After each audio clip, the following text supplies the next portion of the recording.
On a hot August night in 2013, the wide, lonely stretch of Highway 277 outside Bronte, Texas, hummed under the weight of silence, broken only by the occasional truck roaring past.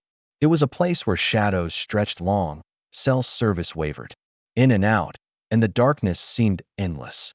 That night, Brandon Lawson, a 26-year-old father of four, vanished into that darkness after making one of the most chilling 911 calls ever recorded. In his strained voice, he told the dispatcher, "Yes, I'm in the middle of a field. I ran into them. I need the cops." By the time deputies arrived at his abandoned truck, Brandon was gone. His phone, his wallet, his keys, all missing. With him. For nearly a decade, his disappearance has remained one of the most haunting mysteries in modern American true crime, spawning countless theories, podcasts, and searches. But to understand the weight of that night and why Brandon's final words still echo, you have to start long before Highway 277. You have to know who Brandon Lawson was, the life he lived, and the struggles that brought him to that moment when he stepped out of his truck and disappeared forever. Brandon was born in 1986 in Texas, raised in the heart of oil country where hard work and family were the backbone of everyday life. From a young age, he was known for his energy, restless, driven, with a mischievous streak that kept his parents both exasperated and proud. He had a quick smile, a booming laugh, and a determination to take care of the people he loved.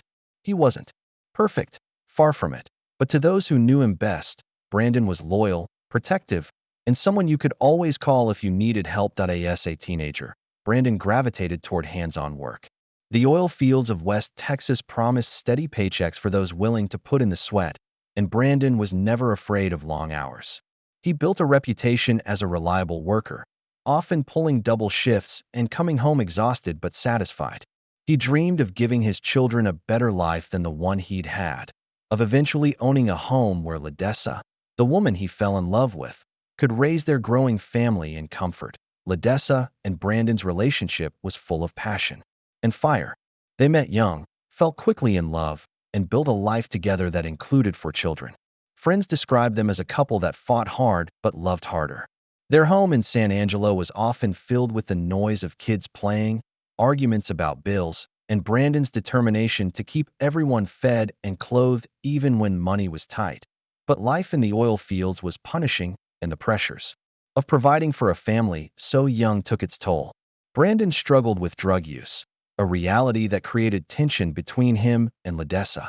He'd been trying to get clean, pushing himself to stay steady for his kids, but the stress never really let up. By 2013, their relationship had hit rough patches more than once. Arguments would flare, and Brandon, hot-tempered and proud, sometimes stormed out to cool off. Still, he always came back. Ledessa loved him deeply, even if she sometimes feared his demons were pulling him farther away. In the weeks leading up to his disappearance, Brandon had been working long shifts in the oil fields, often coming home bone-tired. He was determined to prove he could be a good partner, a steady father, and keep his family together. But beneath that determination, Brandon was restless. He talked about wanting more out of life, about breaking cycles, about not letting his children grow up the way he had. And then came the night of August 8, 2013. The night Brandon Lawson made a decision that set into motion one of the strangest and most tragic disappearances in American true crime. That night, August 8, 2013, had begun like so many others in the Lawson household, charged with the weight of exhaustion, money stress, and simmering arguments that had been building between Brandon and Ledessa. He had worked long hours and came home tense, tired, and already on edge. The small house in San Angelo, where 4 children ran underfoot, rarely knew silence. Ledessa, juggling the chaos of parenting, tried to keep the evening together, but the undercurrent of frustration between them couldn't be ignored. Sometime after 11 p.m., a heated argument erupted. Words were exchanged that neither could take back, and Brandon, true to his pattern, stormed out. But this time it wasn't a quick drive around the block or a walk to cool down. This time he left with purpose. He grabbed his keys, stepped outside, and climbed into his silver Ford F-150 pickup.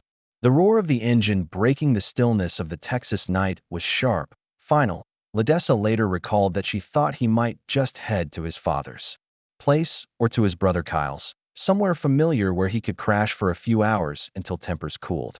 But Brandon's decision that night wasn't so simple. At approximately 11:54 p.m., he called Kyle and told him he was running out of gas near Bronte, a small town about 30 miles away. The distance puzzled his family. Why had he driven so far in such a short window? Why Bronte? As the night unfolded, Brandon's movements became more frantic and bizarre.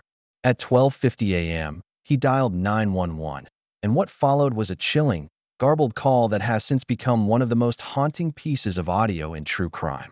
His voice, shaky and distressed, carried through the line. "Yes, I'm in the middle of a field. I ran into them. I need the cops." The dispatcher, confused, tried to get clarity, but Brandon's words tangled with static, urgency, and what some listeners believe were coded warnings. "There's one car here. Guys chasing me into the woods. Please hurry." The call ended abruptly, leaving more questions than answers. Minutes later, deputies were dispatched to the area Brandon had described.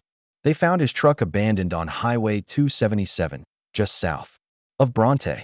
The driver's side door was unlocked, the keys were missing, and the gas tank was indeed empty. But there was no sign of Brandon. The field stretched endlessly into darkness, and the only sound was the wind sweeping over the grass. Kyle arrived shortly after, having rushed to the scene when Brandon called for help. By then, law enforcement had already searched the immediate area, but found nothing. Kyle tried repeatedly to reach Brandon by phone, and in some calls, Brandon answered, his voice tight with fear. He insisted that he was hiding, that they were after him. But when asked who they were, Brandon never gave a name. Then the phone went silent. By morning, Brandon Lawson had vanished into the Texas night without a trace. The minutes following Brandon's eerie 911 call became a blur of confusion, missteps, and unanswered questions. It was just after 1 a.m. on August 9, 2013, when the Coke County Sheriff's Office dispatched deputies to the stretch of Highway 277 where Brandon's truck sat awkwardly on the roadside, its nose slightly angled toward the brush. Deputy Neal was the first to arrive. He slowed as his headlights swept across the abandoned F-150, registering at once that it wasn't the typical roadside breakdown. The driver's side door was unlocked, but no one was inside. The truck bed was empty, the keys and Brandon's phone were missing, and the gas gauge sat firmly on empty. Neal noted the eerie stillness of the area, miles of fields and mesquite trees, no nearby houses, no sounds of movement save for the occasional rustle of grass in the warm Texas wind. What Neal didn't realize immediately was that Brandon's brother Kyle and Kyle's girlfriend, Audrey, were already on their way. Brandon had called Kyle earlier, telling him he needed gas. Kyle, concerned, grabbed a gas can and headed out, expecting nothing more than to rescue his brother from a late-night mishap. By the time Kyle reached the truck, Deputy Neal was already there. Kyle tried calling Brandon again. To his surprise, Brandon picked up. His voice was low, urgent. He said he was 10 minutes up the road and hiding in the fields because they were after him. Kyle pressed for details. Who was after him? Was it law enforcement, cartel members, strangers? Brandon wouldn't say. He only repeated that he wasn't safe, that they were chasing him. Then the line cut out again. Kyle was torn. He wanted to tell Deputy Neal about the phone call, but he also knew his brother had a warrant out for his arrest related to an old charge. Brandon had confided earlier that he was worried about going to jail, and Kyle didn't want to get him into deeper trouble. So Kyle kept silent, handing the officer the gas can, waiting, watching. Neal, unaware of the strange 911 call or the fear in Brandon's voice, marked the incident as a simple vehicle issue and eventually cleared the scene. By 3 a.m., Brandon was still nowhere to be found. Kyle made several more attempts to call him, and each time the phone would ring, sometimes connecting briefly, sometimes going straight to voicemail. At 3:30 a.m., Brandon's phone went completely dead. That was the last time anyone ever heard from him. As the Texas sun rose over Highway 277, Brandon's silver truck remained where it had been abandoned, a silent witness to his disappearance. The vast fields that stretched out on either side seemed to swallow any trace of him. For Ledessa, who woke to missed calls and the horrifying news that Brandon was gone, The nightmare was only beginning. The air on Highway 277 that night carried a heaviness that only the Texas countryside could hold. Thick, humid, and filled with the hum of crickets and the low rush of wind across the mesquite. The sky was clear, a full spread of stars above, but the ground was cloaked in shadow. It was the kind of darkness where every rustle of grass sounded amplified, where the outline of the brush line seemed to move if you stared too long. When Deputy Neal pulled up, he left his cruiser idling, headlights cutting across Brandon's silver Ford. He stepped out carefully, his boots crunching the gravel shoulder. At first glance, it looked like a routine breakdown. The truck wasn't wrecked. No skid marks, no damage, no shattered glass. But something was wrong. The door was unlocked. The gas tank was bone dry. The engine was cold, as if it had been there for a while. Neal scanned the area with his flashlight, sweeping it across the ditch, the brush, the barbed wire fence beyond. Nothing. No movement. He leaned into the cab of the truck and noted what wasn't there. No keys, no phone, no wallet. People stranded on the side of the road usually stayed with their vehicles, waiting for help. This one was abandoned, silent, and unnerving. When Kyle Lawson pulled up behind the cruiser, the flashing lights bounced against his face. He was clutching a gas can, his heart pounding harder than he wanted to admit. He had spoken to his brother only minutes earlier, and Brandon's voice still rang in his ears. "They're chasing me. I'm 10 minutes up the road, tell the cops." But when he stepped out to greet Neal, Kyle hesitated. Brandon had a warrant. If Kyle told the deputy that his brother was hiding in the fields, paranoid and afraid, the whole night could turn into an arrest instead of a rescue. He shifted uncomfortably, mumbling about bringing gas, about how Brandon had called him for help. Neal didn't press him much. He looked over the gas can, nodded, and returned to his cruiser. To him, it was a stranded vehicle, nothing more sinister. What Kyle didn't reveal was that his phone kept buzzing in his pocket. Brandon was calling, short, breathless calls where his brother's words were jumbled, terrified. Once, he said, "There are 3 of them. I'm bleeding." Another time, "I'm in the field. Don't bring the cops." Each time the call dropped, Kyle felt the weight in his chest grow heavier. Audrey, Kyle's girlfriend, sat in the truck nearby. She could see Kyle's shoulders tense, his jaw clench. She whispered to him, "Tell him. Tell the deputy." But Kyle shook his head. He was torn between loyalty to his brother and fear of handing him over to the LAW by 2 a.m. Neal had left the scene. He had logged the vehicle, checked it as abandoned, and driven off down the empty highway. His taillights faded until the road was swallowed by black again. Only Kyle and Audrey remained, staring into the field where Brandon's voice had seemed to echo. Kyle shouted his brother's name into the night, cupping his hands around his mouth. But the only answer was silence at 3 a.m. One last call came through. Brandon's voice was strained, muffled by the wind or distance. "I'm here, just up the road," he said. Then nothing. 10 minutes later, the phone was dead. Kyle stood on the roadside, gas can in hand, staring at his brother's empty truck. He had never felt so powerless. The night was silent, but for him it was deafening.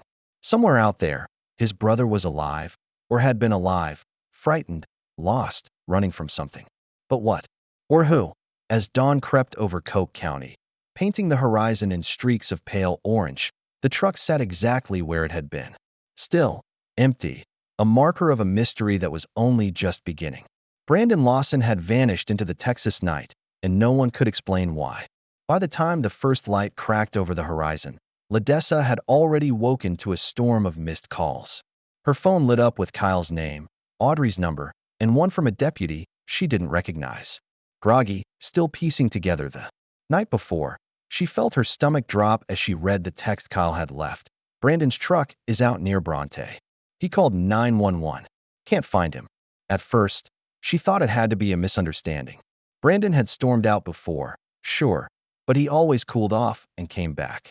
This was their pattern: words, anger, distance, reconciliation. But the mention of 911, of deputies searching near Bronte, that chilled her to the bone. She replayed their last fight in her mind, every harsh word that had been thrown, the look on his face as he slammed the door. Now, hours later, she wasn't even sure if he was alive. Kyle called her again, his voice tight, tired. "I can't find him, Des." He was calling me, telling me he was hiding. Said they were after him. And then his phone just died.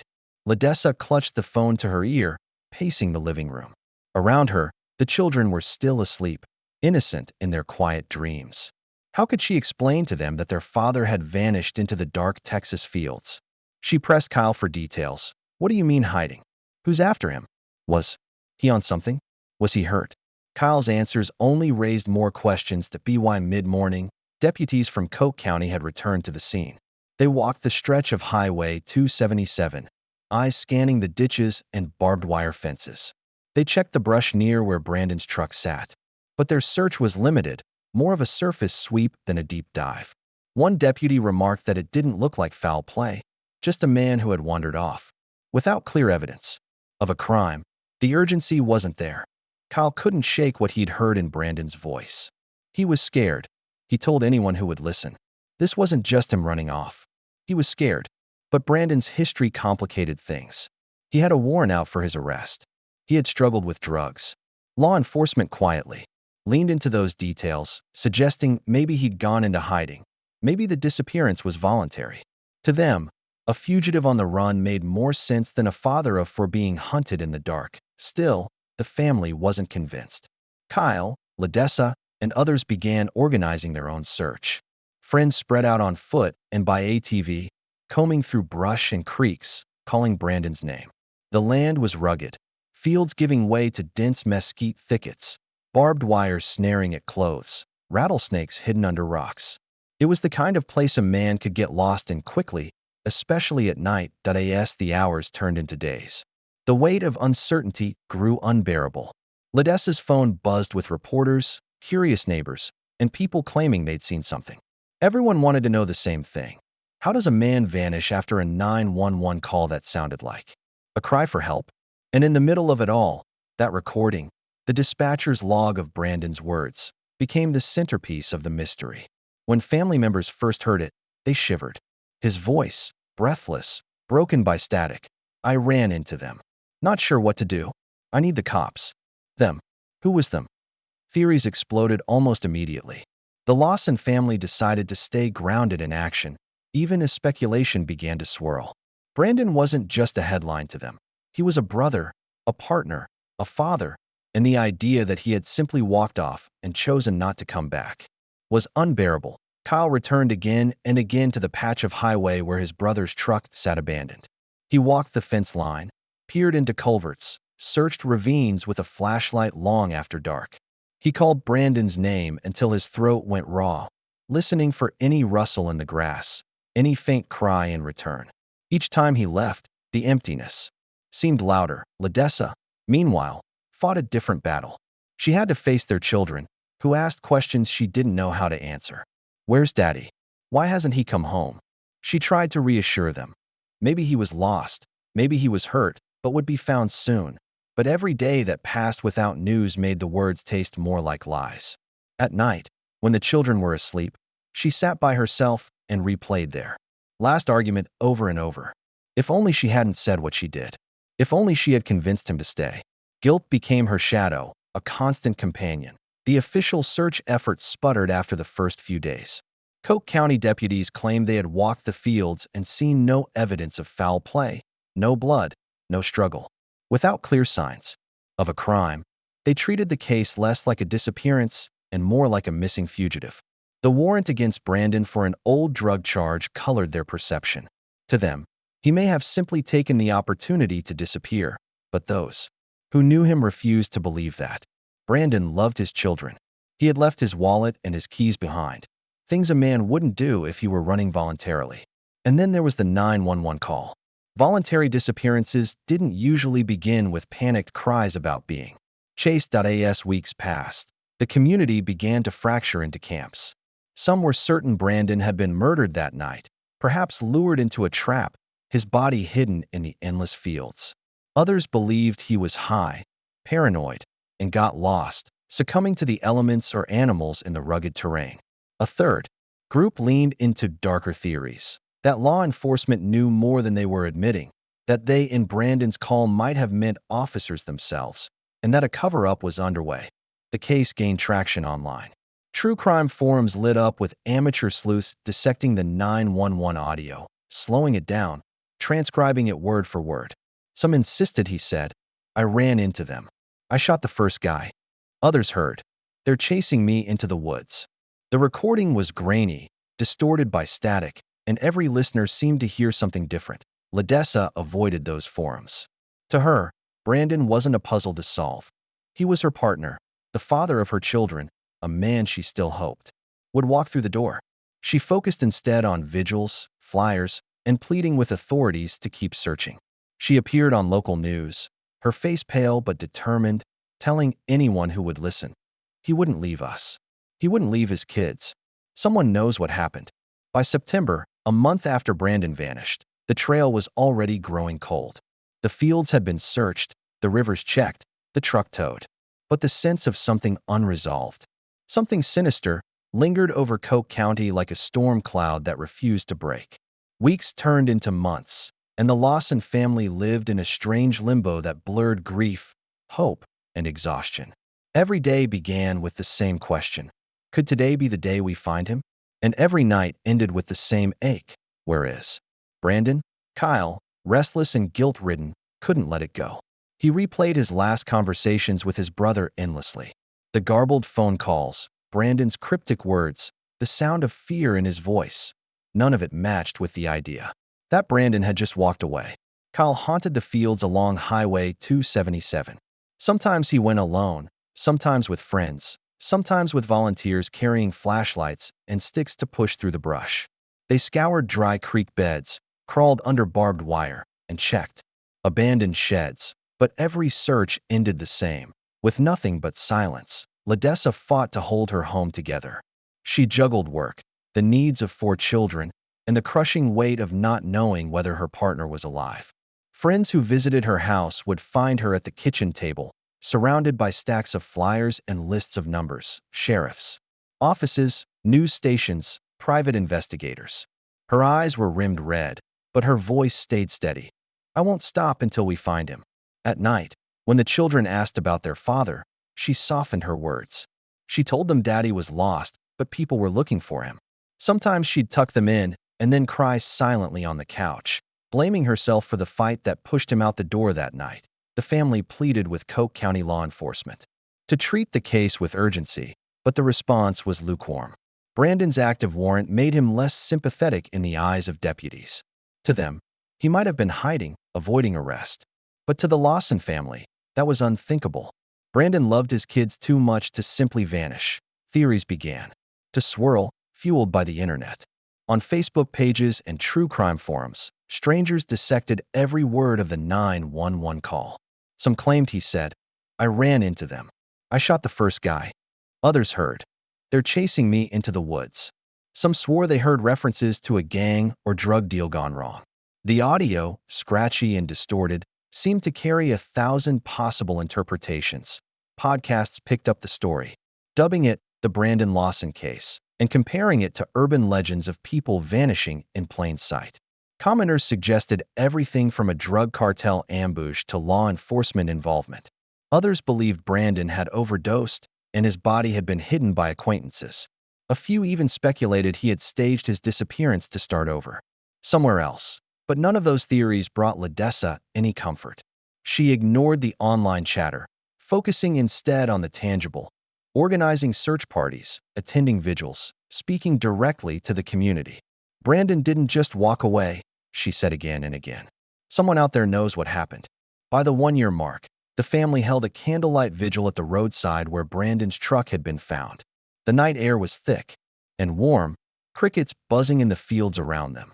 People stood with candles flickering, faces glowing in the dark, as Ledessa and Kyle thanked everyone who came. But as they prayed for answers, the emptiness of the fields pressed in, a reminder that Brandon was still out there somewhere, and no one could say where. The mystery was no longer just a private tragedy. It had become a story that fascinated and haunted people across the country. By the time the first anniversary of Brandon's disappearance came and went, the case had taken on 2 lives.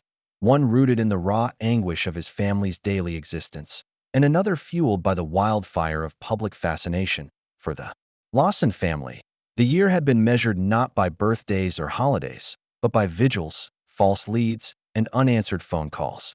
Each season carried its own cruel reminder. Fall meant back to school, without Brandon there to kiss the kids goodbye. Winter brought Christmas morning with one chair empty at the table. Spring was the season he always worked hardest, and Ledessa found herself waiting to hear his boots on the porch even though she knew he wasn't coming. Summer marked a year since the fight, a year since the headlights of his truck had disappeared down their street. Meanwhile, online, Brandon Lawson had become an obsession. His 911 call was replayed endlessly on YouTube channels, slowed down, filtered, and dissected frame by frame. Strangers who had never set foot in Coke County typed out lengthy theories in Reddit threads, arguing over whether Brandon had said, "I ran into them," or "I ran into a man." Some claimed to hear the sound of gunshots in the background. Others insisted it was only static. Podcasts dedicated entire episodes to the case, their voices heavy with intrigue. What happened to Brandon Lawson? They asked listeners. Was he the victim of foul play? Did he stumble into cartel territory? Or was his disappearance a tragic accident brought on by paranoia and poor choices? The phrase, "help me," whether real or imagined, echoed through these debates. Some swore that Brandon cried out those words before the line went dead. Others argued it was just the dispatcher's voice, misunderstood through static. But the uncertainty only deepened the fascination. For Ledessa and Kyle, the theories were both a blessing and a curse. The exposure meant Brandon's name stayed alive, that people cared enough to keep searching for the truth. But the wild speculation also meant that strangers dissected their private pain like a puzzle. Some accused Brandon of being a drug addict who got what was coming to him. Others pointed fingers at Ledessa, suggesting she knew more than she admitted. Every cruel comment cut deep, but she pressed on, refusing to let the noise drown out her mission to find him. Kyle carried the heaviest burden of all. He had been the last family member to hear Brandon's voice, and he wrestled daily with the choice he made that night, not telling Deputy Neil the full truth. Maybe if he had, his brother would have been found in those early hours. Maybe Brandon wouldn't still be out there, lost in memory and rumor. By 2015, 2 years after the disappearance, the fields near Highway 277 had been searched so many times that locals joked every blade of grass had been turned over. But still, no sign of Brandon surfaced. No body, no clothing, no phone. It was as though he had melted into the Texas night. The national intrigue only grew. To many, Brandon Lawson had become a modern ghost story. The man who called 911, begged for help, and then vanished without a trace. By the 3rd year after Brandon vanished, his case had become one of those stories that thrived in the strange ecosystem of modern true crime. Half tragedy, half unsolved riddle, endlessly recycled in podcasts, YouTube deep dives, Reddit threads, and late-night Facebook debates. The 911 call was the engine that kept it alive. Every time a new listener pressed play, the mystery reignited. "Yes, I'm in the middle of a field, ran into them. We're out here going toward Abilene. I need the cops." His words, garbled and frantic, had the weight of a final message, the kind of thing you expect to be followed by discovery. But there had been no discovery, only silence. Armchair detectives made entire careers off the Lawson case. YouTubers slowed the audio down, filtered out static, added captions, and posted videos with titles like, "Did Brandon say he shot someone?" or "The True Meaning of Brandon Lawson's Last Words." Millions of views poured in. Comment sections lit up with heated arguments. Some people swore they could hear footsteps, voices, even gunshots in the background of the call. Others insisted it was nothing but wind interference. Podcasts devoted entire seasons to the story, weaving atmospheric sound effects with clips of the 911 recording, turning Brandon's disappearance into serialized drama. What happened on that dark Texas highway became the hook that lured listeners in week after week. For many, it was less about Brandon as a man and more about Brandon as a mystery, a cipher whose suffering had become content. Reddit threads exploded into hundreds of pages. Users posted grainy maps of Coke County, tracing possible routes Brandon could have taken through the brush. Some theorized he was caught in a drug deal gone wrong, pointing to his criminal record. Others speculated that he'd stumbled onto cartel activity moving through rural Texas. A darker theory accused the very deputies who had responded that night, insisting Brandon's words, "I'm not talking to them,"